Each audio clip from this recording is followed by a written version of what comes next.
Hey, what that? Mga New Year's resolution po. Victor, paano ba spelling ng resolution? Kaya pala kanina pa naggagansilyo yung mga kilay mo. Ano mo na mga spellingin yung Teka, alam mo ba kung ano ibig sabihin ng resolution? Opo, mga pangakong babaguhin mo sa sarili mo sa bagong taon. Ikaw ba si Small? Tingin nga. My New Year's resolutions. I will always do my homework. Kaya mo yan. I will take a bath every day. Medyo mahihirapan ka dyan, pero kakayanin mo yan. I will eat little. Yan ang parang mahihirapan ka eh.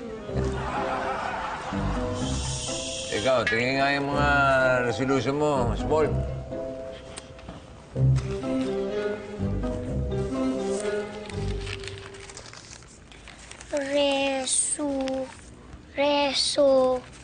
Relution? Tay, ano po ito? Yan nga yung resolution. Eh, paulit-ulit na nga ako eh. Hindi ko ma-spelling eh. Kaya wala nga akong maisulat na dapat kong baguhin sa sarili ko eh. Ay.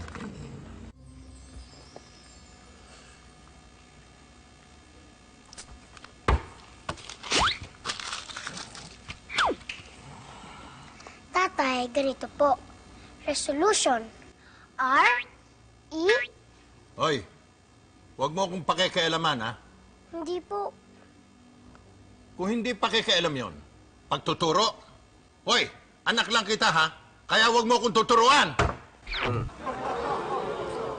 Isusumbong ko kayo kay Lolo ni Dora.